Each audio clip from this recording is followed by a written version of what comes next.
Instead of viewing failure as a negative, see it as a learning opportunity. Each failure brings you one step closer to success by teaching you what doesn't work. Reframe failure. A big lesson from our guest today, Jay Williams. Welcome to Casa de Confidence, a podcast for you. You'll hear some incredible women and some awesome, cool dudes going confidently in the direction of their dreams and living in the purpose of their heart. You're our host, Julie DeLucca-Collins, and you are our sidekick. Hashtag handsome hot husband. That again. And the producer of the show. That I am. I am an author, speaker, coach, dreamer, and most of all, we help people go in the direction of their dreams and support them on their purpose. So pull up a chair, grab a drink, and make yourself at home because our casa is your casa.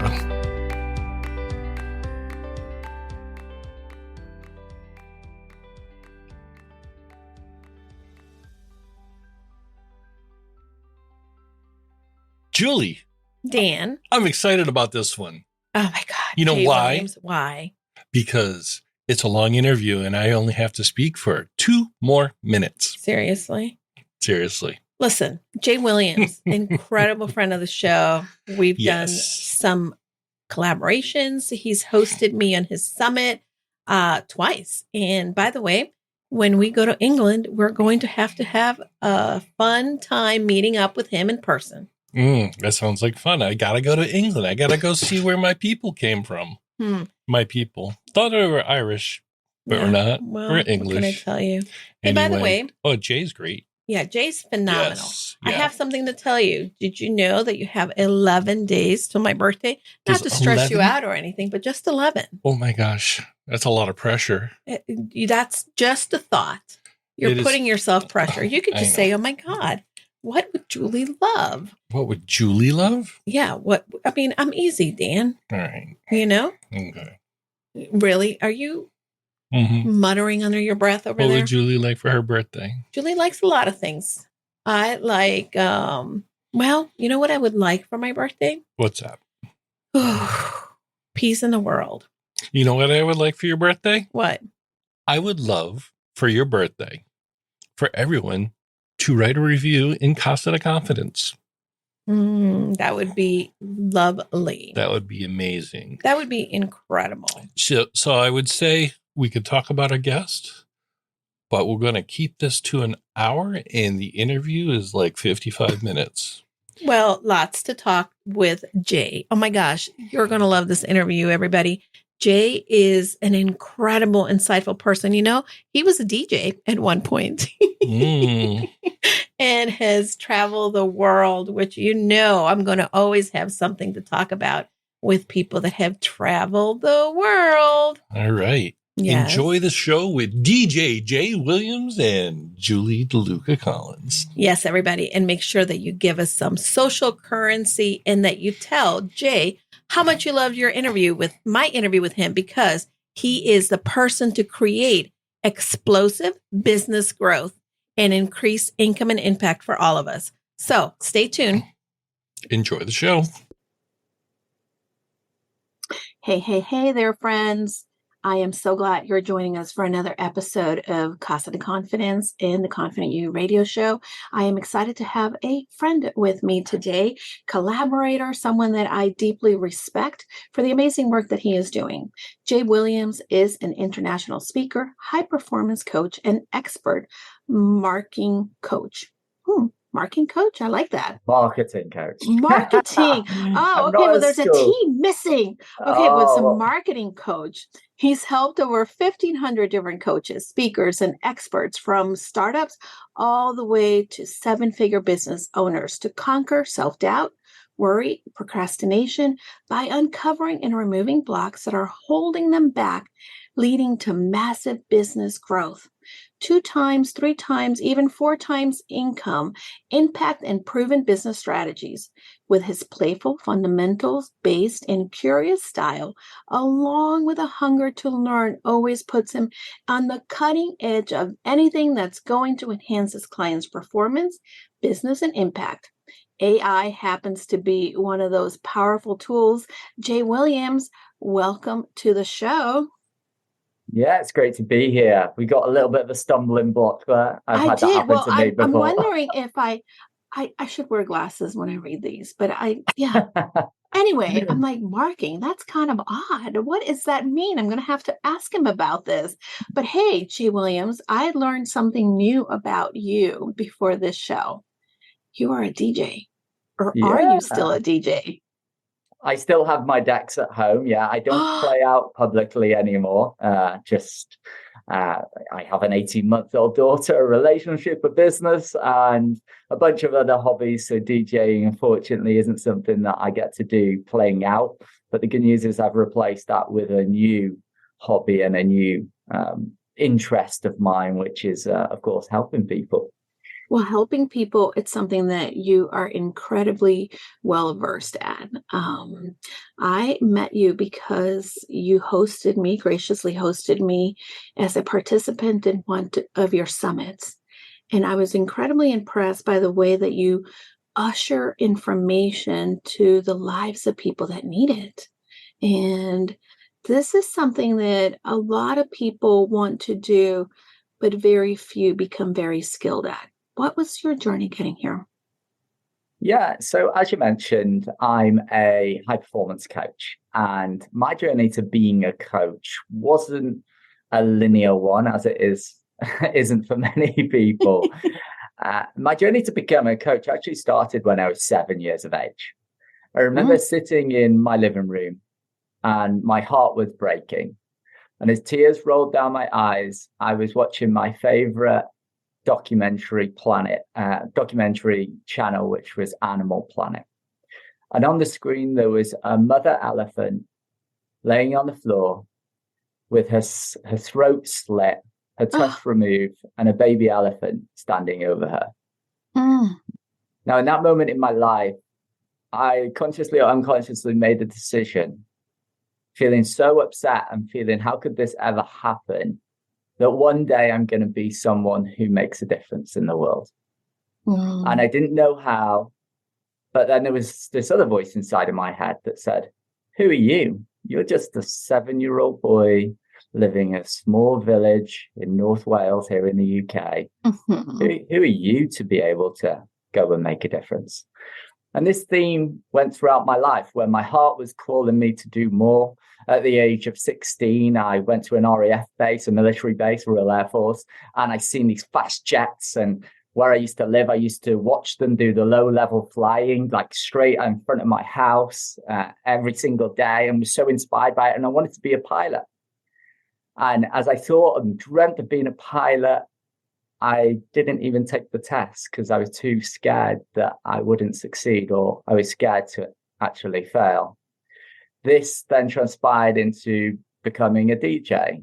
I was leaving the Air Force after 9 years, and I decided I was going to Ibiza to be a professional DJ and play in all the big clubs. I was already playing in clubs. And my heart was calling me. It really was. And then I met a girl. And then I started a business, and I justified it by saying, oh, it's because I fell in love. Oh, it's because I've got a business that I didn't truly follow my heart. And the real reason was I was too scared. I was too scared. I doubted myself, doubted I'd ever make it. This theme continued throughout my business career, which caused 5.5 years of heartache in business and struggle, not knowing what I wanted, not willing to commit because I had this massive fear of failure, to the point where eventually I could see where I was meant to be. And in my heart, I knew I was meant to be a coach. I loved helping people. I loved being on stage. I loved speaking to people and seeing the impact that I could make.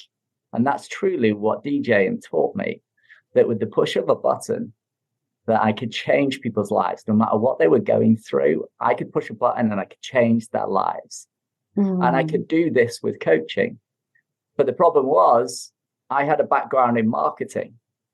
And my mind was telling me, do what's safe, do what you know. And so I decided to start helping dating, relationship, and divorce coaches with their marketing. When deep down in my heart, I knew I wanted to be the guy out front. I wanted to be the guy out there impacting people's lives, changing their past and helping them to realize more of their potential. But I was too scared. And so I took the safe option once more, until eventually I'd had enough. I'd had enough of playing small. I'd had enough of pretending to be something that I wasn't. And I really wanted to become the person that I truly believed deep down that I was meant to be, this person that was out in front, leading the crowd, helping change people's lives and helping people to become who they're truly meant to be in their lives. And it's in that moment, I got the help that I need. I hired a coach, which helped me to uncover all of the fears and the doubts that were really holding me back. And once I was able to remove the blocks and the limitations that I had on myself, I was able to get trained as a coach. And now since getting trained and putting myself out there, I've been able to help over 1,500 business owners and entrepreneurs to drastically change their lives as well, which has been incredible.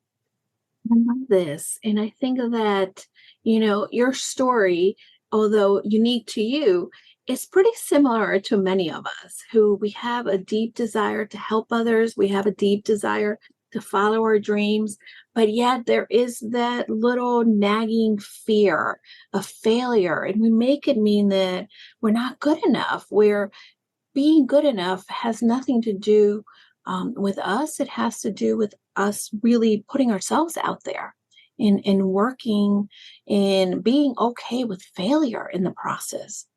But we live in a world where failure is frowned upon and we avoid it like the plague. Yeah, absolutely. And in all of the people I've worked with, the number one fear, especially in entrepreneurs, is some variation of fear of failure.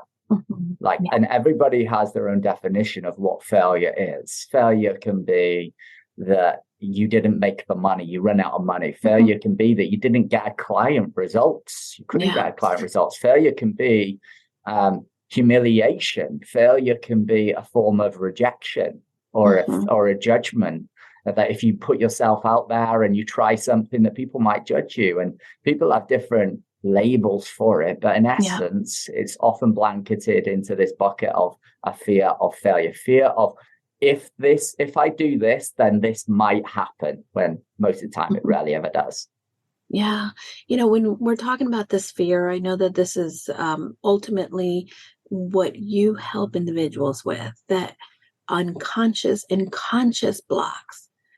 You worked with a coach, and I'm sure that helped you kind of uncover what the unconscious blocks were and the conscious ones. How do you help individuals unpack that? Yeah, great question. So the first thing I think it's important to realize is that the unconscious blocks are the things out of your awareness. We all have blind spots, and 93 to 95% of our behaviors are happening unconsciously. They're happening without us thinking about it. You are communicating with people right now in your life. The words that you're saying don't always match up to what your body is saying and the rest of your senses are saying to that individual. And so we are always communicating in life. And when it comes to the blocks, the biggest thing that people struggle with is knowing what is the block. So they normally realize by looking at their results, I'm not getting the results I want as fast as I'd like, or I'm not feeling the way I want to feel day to day, whether that be about the results I'm actually getting, like do I feel successful, or I'm feeling like crap or frustrated that I'm not where I want to be. And so a lot of the time people get a sense of that, but they don't necessarily know why or can make the connection to where it comes from so they can actually go and solve it. So the first thing I always help people to do is get to understand what are the specific blocks. And by the way, it's rarely ever one block. The way what I compare it to is like a ball of yarn. Your mind is like a ball of yarn, and there is all these intertwined emotions and blocks that you have that even though you remove 1 or 2 or 3 or 4, there will be 5, 6, 7, 8, 9, 10 to replace that. Now, you don't necessarily need to remove all of them at once. See, as a coach, it's about what's the 20% that I need to remove or shift or overcome or transform in order to get 80% of the result I want. Because I guarantee once you get into action, that's going to shift beliefs. That's the fastest way to actually shift any belief or any block, is to actually do the thing that you're fearing. Because you get new evidence, and then you realize, actually, that wasn't true, that thing that I was making up in my mind that I thought was going to happen. So the first thing is identifying what are the blocks. And the second thing is, how do you transform them? How do you change someone's unconscious blocks? Well, the first thing I say is, you cannot let go of anything that you're not first willing to feel. That's important. So good. You cannot let go of anything that you're not first willing to feel. You cannot use logic to coach yourself through or talk yourself through the block. So a lot of people find this very uncomfortable because there are feelings, let's be honest, that they've suppressed, they've pushed down, they don't want to feel. And so the first thing is, you need to be able to understand what is the block or what is the feeling, and then you need to be able to feel it. Yeah. Because once you feel it, we can then use strategic and a sequence of questions to help you flip that. Because here's the thing. Every problem in your life right now is persisting because you are holding on to a perspective. And it's that perspective or that view of that particular event, or the way you're seeing that person, or the way you're seeing the world, or the way you're seeing yourself, that's causing you to stay stuck. Yeah. When we shift the perspective, when we change the way we see things, the things we look at change. And when we change that perspective, then new things become possible. So, for example, I'll tell you this story. When I was 3 years of age, my parents got divorced. Now, me being an egocentric child, I loved my dad. My dad was my hero.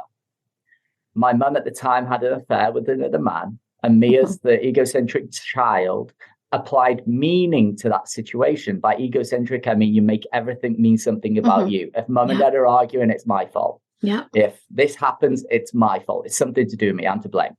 So for me as a young boy, the meaning that I gave something was, Dad's left, which means he doesn't love me, which must mean I'm also not good enough. But here's the thing. I developed behaviors as a result of that. I always say, when you break your left leg, you compensate by leaning on your right. And the behaviors I developed were perfectionism. I needed to win all of the time to get my dad's approval in order to get his love, to feel like I was good enough. And I was a people pleaser. I always seek the approval of people. And I spent my life trying not to get rejected, trying to be loved, trying to be liked by people. But as you know, in business, you get rejected a lot. Yes. And that isn't conducive to creating results within business.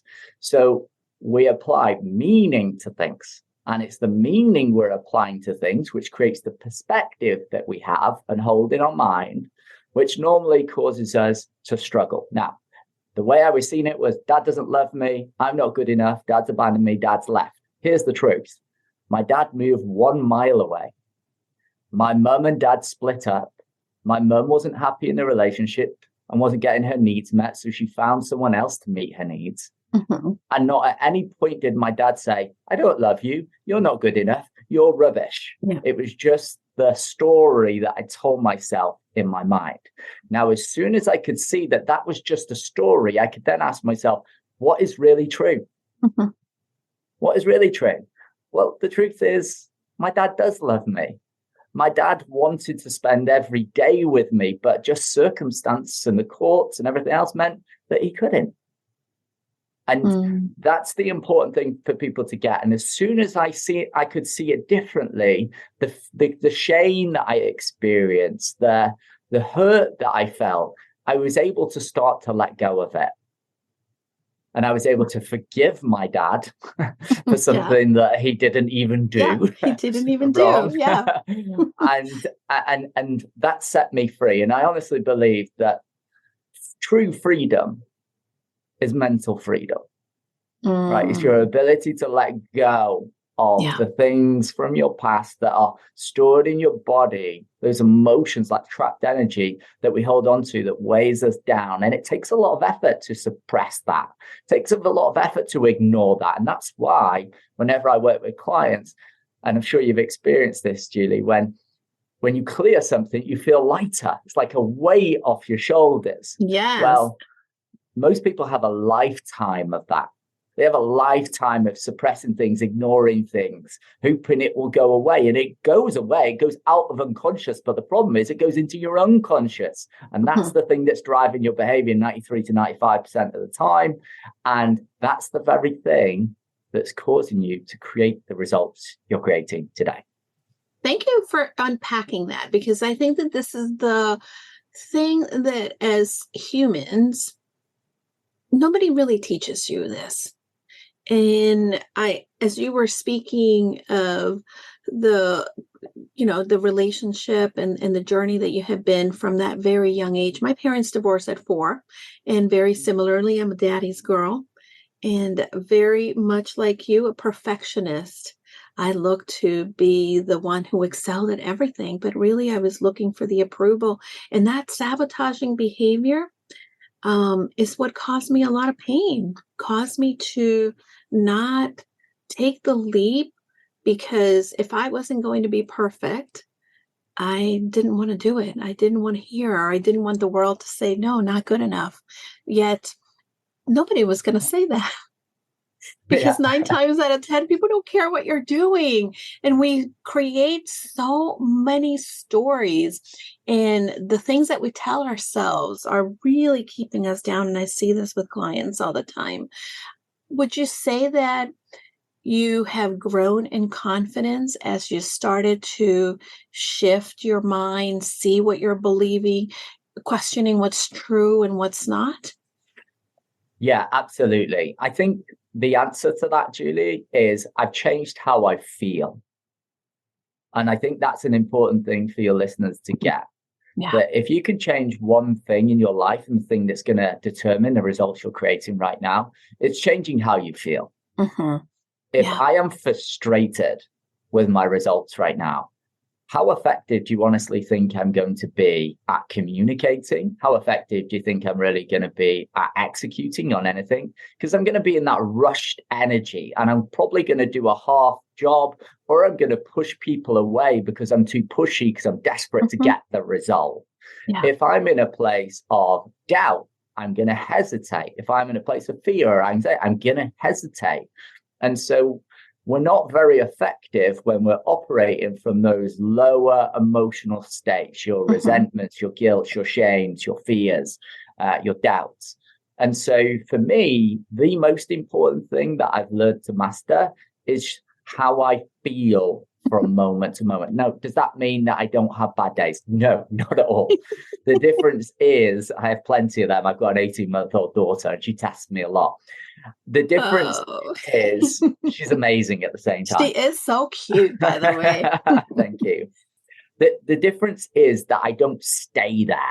Yeah. I still have the feelings. I just don't stay there. I can quickly get myself to move and get myself to feel what I need to feel to create results. And here's the second thing I'd say.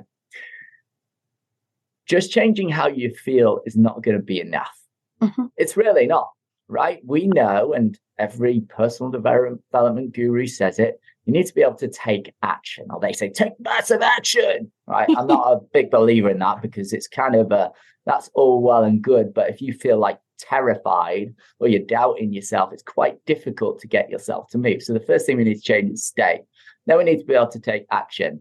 Now, the action, and this is an important part in all of my processes, the action creates new evidence. And by repeating the action over and over and over again, we forge new neural pathways in your mind. And we know that through repetition, that's what creates habit. Habit is what leads to lasting change. And that's ultimately what's led to me feeling more confidence, because I've come from this place, and I'm sure you'll like this, Julie. I've always said that I always used to say, I need to feel more confident. I need to be more confident. No, Jay, you don't need to feel more confident. Cultivate courage, not confidence. Ooh, amazing. Cultivate courage, not confidence. Because courage leads to action.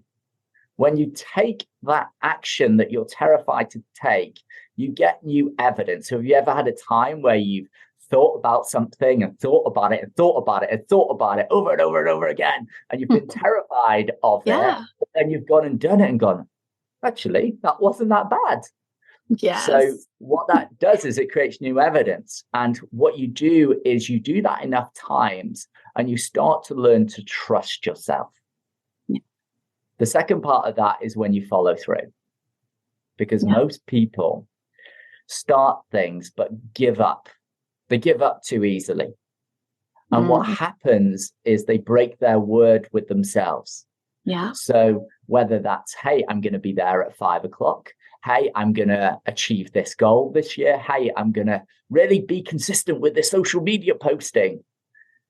If you don't do it, if you break your word to yourself consistently, that's going to manifest as some form of doubt within you, because you're going to be starting things. And by the end of it, you're going to be like, I don't even know if I'm going to follow through. And you can have all the best intentions in the world. But if you have a history of breaking your word to yourself, you're going to start to lose trust in yourself. And on top of that, the people around you are going to stop believing in you too, because they'll have heard it all before. I love that you're saying that. And, as a tiny habits coach, when you speak about habits and you speak about consistency, you're speaking my language. I make my clients create an evidence journal in which I ask them that at the end of the day, specifically if they haven't been keeping promises to themselves, to pick something small that they're going to create as a win and to document their wins, because we spend so much time living in that gap, living in the I am not there yet. And yet we don't see how far we've come in the steps that we've moved forward. And when we are living in that gap, then we say, well, why should I bother? I'm never going to do it. And then that's when we start making these gaps in showing up. And then we start to see that, who am I? I didn't keep that promise to myself, and it just kind of spirals. So I love that you're saying this. How do you know that a client is the right client for you to work with? Because I think that, and you spoke a little bit about this, how a lot of people have that energy because of what they're feeling and that desperation, and they're going to go all in their business, but in the wrong way. They're going to try to get a client is because they need their money, they need their income, and they want to prove that they can do it. But I know that for many individuals, you have to discern who is the right person for you to work with. How do you know that? Yeah, good question. I think this is something that a lot of businesses, but also a lot of coaches specifically, struggle with, because you have to find that balance between cash flow in the business and actually who you want to work with, who's most aligned in your values. So for me, I have this saying, and especially for people new to business, right? Excuse the language, I get really pissed off with marketing, even though I teach people marketing and how to generate leads.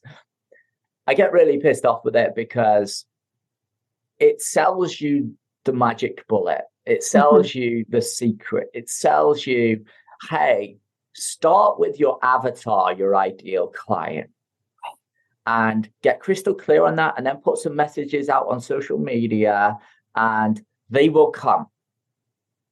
When I know reality is very different. I know what it's like to launch different offerings. I've launched a lot of them. And the reality is you make all this perfect plan of who your ideal client is and you want to attract them. And then other people turn up and you start to think to yourself, this is not what I wrote down on paper. It's like dating. This is not the ideal person that I wanted to attract into my life, but you are for some reason. And you're presented with do I take them on as a client, or do I say, no, you're not my ideal client, I'm not working with you? Yeah. But if you're strapped for cash or you're trying to get the business off the ground, then you need to do your very best to help as many people as possible and use that experience to refine your process and get better at what you do. So my idea of how people approach it is often different to what many people's ideas is how they approach it. And mine is, first of all, work with who you have to until you can work with who you want to. Now, there is a secondary criteria to this, and this comes from serve, not sell. So I'm somebody who I make a stand for people. And by that, I mean, I believe in you even when you don't believe in yourself. And that's often what happens. People don't believe in themselves. Yeah. And so for me, it's really about asking the question, can I help this person get results? Is this person that I can serve at the highest possible level? And if they're not, I need to be able to find someone who can. So I won't always say or make an offer to everybody. People who get on the phone with me, they're just not the right fit for my coaching, but I might know someone who is. Yeah. And so the second thing that I do is I'm about serving. The third thing I look at is, depending on whether they're my group or one-to-one clients, I only ever take on 5 one-to-one clients, the rest is group coaching. I ask myself, okay, do they align to my community? Do they align to me as an individual? Because if they don't, then that's not going to be fun to coach them or help them. And they're probably going to feel like they don't fit into my community and my client base that I currently have. And so it's important that people align to your values. And I honestly think that if you do a really good job in marketing, you'll turn the wrong people off and you'll turn the right people on. And that really comes from having the confidence to really express who you are. I love that. And I think that, a lot of times I see a lot of coaches that have mixed messages because they are following, I call it the butterfly effect. And I know this is not the butterfly effect as we know it, right? But I call it the butterfly effect because they go from one thing to the next and they're flying from flower to flower and they're like, oh, I'm going to do this. Oh, wait a minute. I'm going to download this new resource and I'm going to do it like this coach. And oh no, I like this one better because that coach is getting more success. And as they flutter like a butterfly from thing to thing, their message is so diluted and you don't know who they really are. So people who need them are not going to be attracted to them because they're not doing a great job at marketing. They're not doing a great job at communicating who they are, what they do, and the transformation that people can expect when they partner with them. Yeah, absolutely. And the biggest issue I see is that people don't stick with anything long enough. I'm an achiever, right? I'm impatient as hell. Like I don't have any patience. You and me both, Jay. That's why we get along. I want results now or yesterday. Yes. And through a bit of maturity in business, I've really learned to give things time. And so there's 3 questions I ask myself whenever I'm evaluating any new decision or any new strategy. So for example, I do virtual summits. It's one of the strategies I use to build my email list, to build credibility and authority, and of course, add a lot of value to people at scale. And for me, the questions I ask myself before I pursued that summit is, number 1, is this right for me? And that's an important one. Because if someone's selling you a program on how to do Facebook Live and get new clients, that might be good if you're a live content kind of person. Yeah. But if you're someone who's like a bit more introverted, let's say, or you aren't very good in a live environment and you need to plan, maybe you're a really good writer. That might not be the best strategy for you. So maybe finding 20 different ways you can use your writing skill set and the way that's more natural to you is the better way for you. Number 2, the second question I ask is this the right time for your business? So for example, I coach in a private community and there's about 1,500 coaches and mentors in there. And some of them have never got their first client online. So does it then make sense for them to go and invest in paid advertising?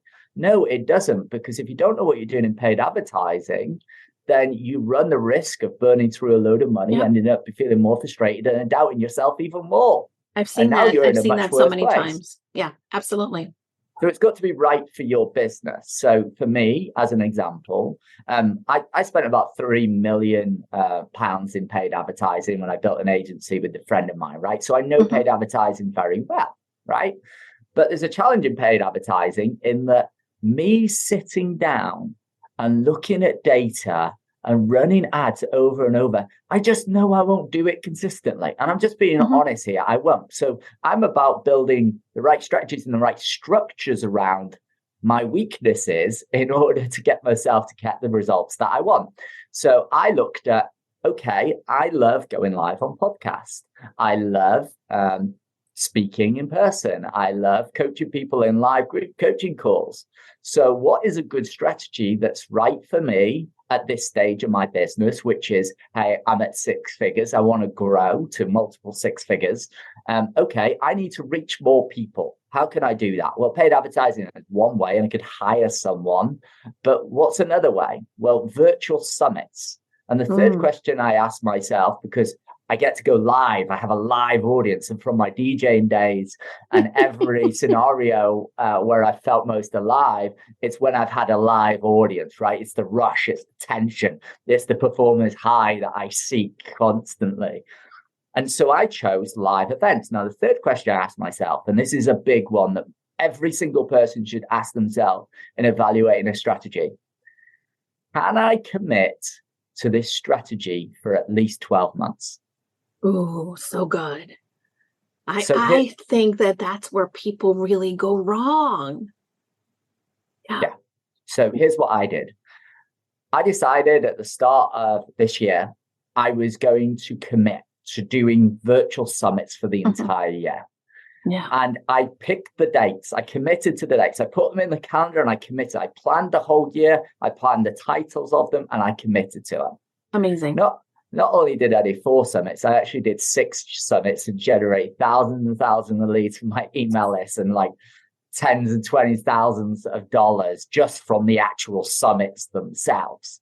Right. And so those are really 3 questions I think that are really important for people to ask in evaluating any strategy or any decision that they're making in their business, because I think that's really going to get people doing the right things that are right for them and are right for their business.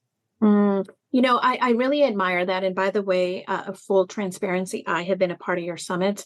And one of the things that I learned from you is that after participating in your first summit, I had to come back to the drawing board and say, do I really want to do every summit in the planet?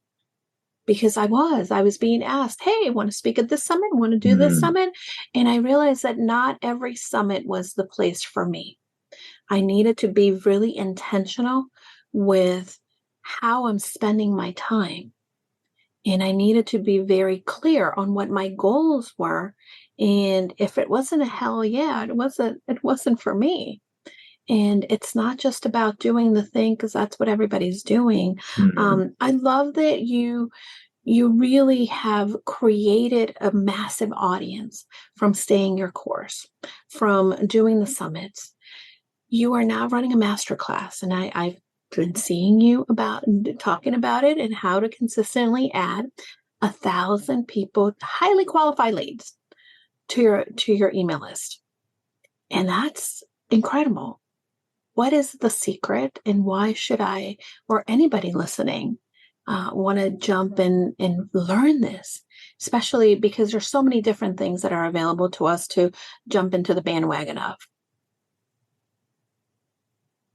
Just pause there a second. My charger, for some reason, isn't charging despite being plugged in. Let me just try and plug. That's fine. That's fine. Hold on.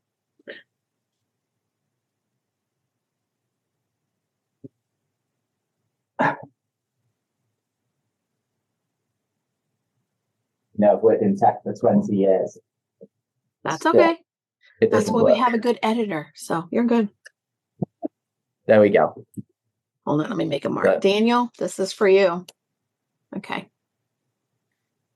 So for all business owners, the thing that keeps money coming in is clients. We know that. Mm-hmm. And what happens is a lot of people focus, I need to get clients, I need to get clients, I need to get clients. And that's where they're focusing on. Yeah. But they're focusing on the wrong place. They should be asking a different question, which is not how do I get clients? It's how do I generate leads? Yes, thank you so much. Leads are the lifeblood of any business. Like if you don't have a lead, if you don't have leads coming in, I'm sorry, you just don't have a business. Your business is not going to sustain. Yeah. And so people focus in the wrong areas. They're like, I need to make my website prettier. Oh, I need to check my emails 100 times a day. Oh, I need to check social media, see if I got a notification. That stuff is not building your business, right? That's right. Whatever the activity is that generates you leads today or generates you potential revenue today is the thing that you should focus on. And there are many different ways to do that. Of course, I've mentioned a couple. You can do Facebook paid advertising. You can do YouTube. You can do Google. You can do podcasting is one way in which you can generate leads. There's loads of different ways. Now, for me, I chose virtual summits as the way to do that. And here's the reason why. So I have a group coaching program. And for me, I wanted to fill my group coaching programs, right? Because I've worked one-to-one, I've worked with 15 clients at any one time, and I was completely burnt out. So I needed to move towards working in a group format. And I'd done that before virtual summits, but I wanted to put more people in a group. And so virtual summits are a way to quickly build an audience. And for most people, they just do not have enough volume. And I say to people that it's conversations that build businesses. It really is. If you want to make more money, speak to more people. Well, how do you do that? Well, Facebook, YouTube, posting on social media, having going to a networking event, sending a DM on social media. They're all versions of just having conversations. It's just some are happening at mass.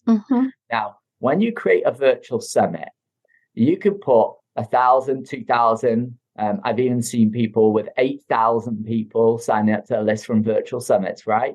You can have conversations at scale and you can create that size of audience in less than 90 days. Now, here's something to put into perspective. On average, you're going to pay, depending on your niche or niche for my fellow Americans, about $10 or £10 a lead. So if you put 1,000 people on your email list, you do the math, 10 times 1,000, it's going to cost you $10,000 or $10,000, right? On top of that, you run the risk of, okay, is Facebook going to shut me down? Is Google going to shut me down? Am I going to get the lead cost that I want? Because normally in paid advertising, you start and it's really expensive in the beginning because you're gathering data. Right. Am I going to be consistent with it? Because if I'm not consistent with it, then I don't get my lead cost down, which means it's just another strategy that I bounce from one thing to the next to the next. So there's a lot of pitfalls with a lot of other strategies, and there's no real proven way to get results. Everybody tells you they've got the proven method, but most people are just guessing or just winging it and optimizing to try and get a result. I know it because I've spent a lot of money in paid advertising. When it comes to organic strategies, they take a lot of time. It's a long time to nurture someone doing an organic. It is. Posting on social media takes a lot of time. And here's the other thing. It relies on you building the trust and credibility. Yeah. And here's what makes virtual summits different. Yes, you can get a big audience in a short period of time, and you can build your email list very quickly. But here's the thing that's really important. Julie sends out an email to her list.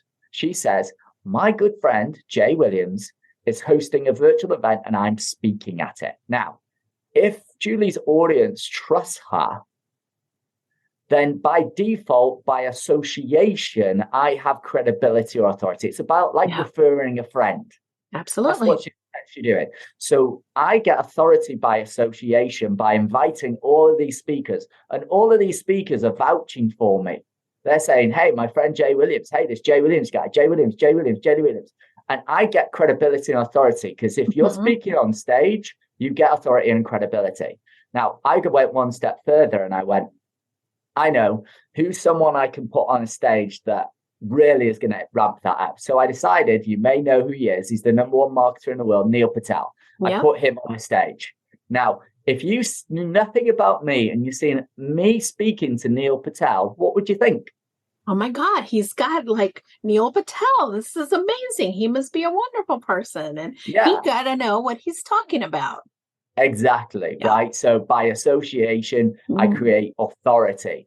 And the yeah. biggest thing that's really going to determine whether people actually pay attention to you, whether that be post on social media, whether an ad, is how much credibility and authority you have. It really Yeah. is, because Absolutely. credibility and authority is really, can I trust this person? Can I Hmm. trust this person as a good source of information? Can I trust this person could help me get results? And if you don't have that, you're in trouble. So number one, you can build an email list very fast. And number two, you can create massive credibility, which is ultimately going to lead to them trusting you, which when you make your offers to help them solve some of the problems they have is going to lead to increased sales as a result. And on top of that, you can make sales before you've even started the summit. Right? You can make sales before you've even started the summit. And Absolutely. I'm talking like 10,000, 20,000 bucks before you've even started, before you've even offered them anything else, never mind your high ticket coaching. And so Hmm. this is where it becomes really, really powerful. You build an audience, you can fill your programs, you can make money in the process, and that becomes self-liquidating in a Hmm. sense that for the time you've put it in, you get paid for your time. Whereas on Yeah. paid advertising, you're just spending. In the same way that if you're doing organic, you're just using more time, and time costs you. Hmm. So Yeah. that's why I personally love virtual summits as a strategy. Yeah, it's a wonderful strategy. And now you're turning around and you're teaching that to others. The one thing that I really admire about the work that you're doing is, again, you are incredibly organized. And I would imagine, having done summits now for a year, you've got it down to a science.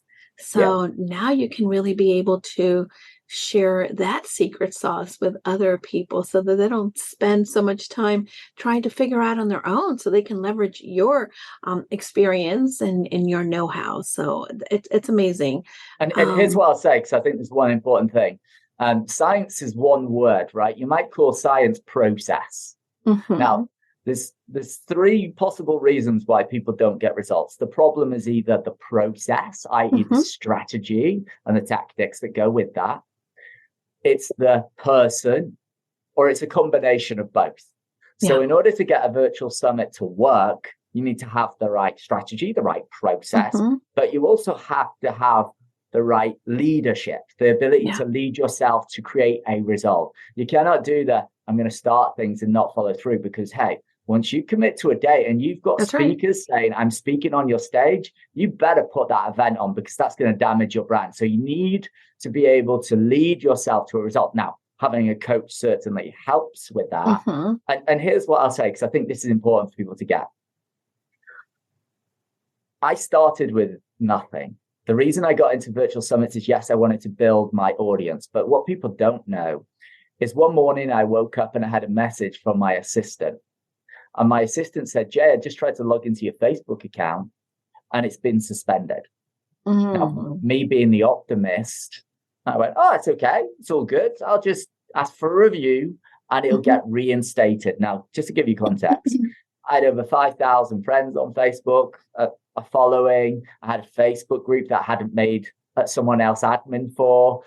And Facebook, by shutting me down, I lost 10 years of my life, all my memories, my daughter being born, traveling the world, the times where I first met my wife for the first time, the experiences we've had, all of the happy memories. I lost it all, as well as as well as probably in a region of about 150 to 200,000 in potential revenue, because that's what I was nurturing. And I Right. didn't have all those people on my email list.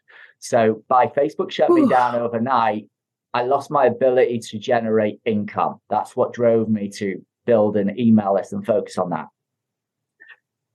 I had no network. I had nothing. But what I did have is the makings of a strategy. I'd done a program, spent a few $1,000s, and it taught me like the bare bones of a strategy. It wasn't what I have now, which is very comprehensive, like templates, checklist. It runs very smoothly as Oh, a so result. good. And I went out and tried to build my first ever summit. And I generated 113 leads and a big fat zero in sales. Mhm. my most recent summit that I run, I reached out to over 500 speakers because I really didn't know what I was doing. 500 speakers. And I followed up with them. So you can imagine the amount of work that went into Oh my gosh, that is a lot of work. My most recent summit, have a guess at how many people I reached out to fill a full summit. I probably said a handful. Okay, 17. Okay. 17 people to put 16 people on a stage. Right? Why am I telling you this? In my most recent summit, I made over $15,000. I put 1,705 leads on my email database, right? Amazing. And that's because I had a network. And there's really a couple of things that really determine whether you're going to be successful or not at virtual summits. Number one, do you have people in your network, speakers in your network that have something great to share that's in line with your summit and are willing to promote it? That's a big thing. They're willing to promote it to their email list. Right. That's how you get your audience. And number two, the thing that really determines whether people get results is, are they willing to do what they say they're going to do? Yes, that is absolutely true. Because this is where the leadership comes in. Because you can have the greatest process for building out a summit, the right theme, the right title, a nice funnel opt-in page, great topics, all of that, great speakers even. But if those people do not promote it to their email list, you're going to have a poor show-up rate, which is going to affect your sales on the front end, going to affect your sales on the back end. And this is where your ability to lead yourself to get results comes in. The reason I generated 113 leads is because I was not strong in my leadership. I went, hey, I just want to get the summit. I want to get the speakers. I just want to do my first summit. And what happened is I took on speakers that didn't have the email list size, that didn't meet my criteria, and I settled. The second summit I run, I went, I've had enough of this. This is not happening anymore. It's a privilege to be on my stage. Absolutely. So when people didn't promote, when they didn't promote it, in the last week before the summit, I kicked off 5 speakers off a stage, one the day before, because here's what you get to communicate when you run a summit. You get to communicate what you value. You get to communicate who you are and what you stand for and what you are a stand for. And one of those biggest things for me is integrity. And I even say to all my speakers when they come on board now, look, the most important thing for me is, yes, we create an incredible summit. I'm about experience first and then money later, right? That's just the way I work. But the most important thing to me is that I have speakers that are committed to doing what they say they're going to do. They have integrity. And if you do not do that, I have no problem in kicking you off my stage, because I have a list of people that I can just call now and they will be happy to come on speak on a stage with some of these incredible speakers. And so that's what really drives results when it comes to virtual summits. And if you're not willing to go there and there's a breakdown in person, as in your leadership, then it's not going to work for you. That's where I come in, though, because I can help people coach through the mindset stuff, but also the marketing stuff. So person and process, I've got that covered. You've got it covered. And I think that this is a little bit of the breakdown for so many people. You did a summit on AI. I know that we're running short on time. We could probably talk all day, but just quickly, why is AI something that we should pay attention to right now? Yeah, good question. So AI, as with anything new, is hyped up. It is. And the problem with hype is it creates emotion. And when we are emotional, which a lot of us are, you may have noticed, then we make poor decisions. And someone asked me on a podcast recently, why do you think people should focus on AI right now? And the truth is, I said, they shouldn't. I like that answer. And he said, well, why not? That's insane. You run virtual summits. I said, they shouldn't. Unless they already have a process that's working. Yes. Because here's the thing about AI. If you put crap in, you get crap out. If you don't have solid strategies down, if you don't have your target market down, your message, your offer down, yeah, it can help you to refine that. Sure, it absolutely can. Yeah. But if you're trying to put technology behind a process that's already broken, then you're going to be in trouble. You really are. And so it's my kind of advice to really focus on making sure that you get the fundamentals of marketing down first, get a good strategy behind you, and then use AI to accelerate that process, to help your VAs, to replace VAs. So, for example, I have something called the SPEAR model. And the first part of the SPEAR model is strategy. Now, that involves digging into, okay, what's the theme for your summit? What's the title of your summit? What's the promise of your summit? Those are really important components of it. So I have that strategy down on how to do it, right? So I know how to write great headlines, promises. I know what are great themes. I know what are great titles. And so at that stage, I go, okay, what's going to make it quicker and easier for me to do this and create this and churn out summits? So I go into ChatGPT and I use something called GPTs, which is a recent addition a few weeks ago, which is basically allows me to put my own process into a GPT. And then I can give that to my clients, or I can give it to people in my marketing so that they can start to create their own event. Yes. Now I'm putting technology behind something that's proven, that flat out works. And I accelerate the speed in which I can put together virtual summits. And I accelerate the speed in which my clients, or even people who are thinking about putting together a virtual summit, how quickly they can create their first summit. So that's what I mean about AI. That's amazing. You know, you're committed to continuing to help people come into their own. You're helping coaches become high level coaches, people who are, again, in integrity, which I love. And this is one of the things that I really admire about the work that you're doing. The clients that you have are people that are incredibly talented on their own, but you're really sharpening them and you're getting them to the next level. And I do love that about you. Thank you. So much that we didn't unpack, but I want to be sensitive to your time.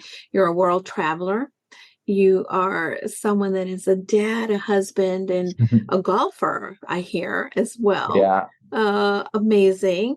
How do people connect with you, and how do people can maybe start to get into your universe and kind of be a part of your incredible content, and how do they connect with you?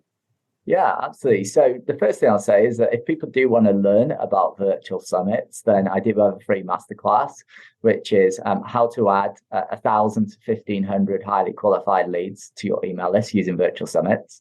So I'll give the link to Julie, and she could share that in the show notes. Yeah, we're going to have it in the show notes for sure. But also, if you want to join my Facebook group, I have 6-figure mindset secrets for entrepreneurs. You can go ahead and join that group. Again, I'll share the link. And if you really want to connect with me, you can find me on Jay Williams, just on Facebook, and Jay Williams Coaching on Instagram as well, where you can connect with me there. Amazing. And I love receiving your pocket coaching that comes to my email. And I have to tell you, it's always very on point. I love hearing it's a quick little bite that I'm like, oh, yes, this is good. I need this. So make sure that you also sign up for this, everybody. We're going to have the information on the show notes. But I am incredibly grateful for you, for the collaborations that we've done, for letting me learn from you, because you definitely are someone that is very open and supportive of others. So thank you, Jay. You are incredible. Will you come back? I will absolutely come back, and I appreciate you having me on again. It's always a pleasure. And with all of this stuff, I love sharing it, and I like to share where I've fallen between the cracks and where I've struggled, so that other people don't have make the same mistakes. And that wisdom has really come from falling flat on my face and not wanting to get up many times. And so I hope your audience takes a lot of value from it, and they can use it to really realize their full potential and become the people they're truly meant to be in their lives. Amazing. Well, thank you so much, Jay Williams.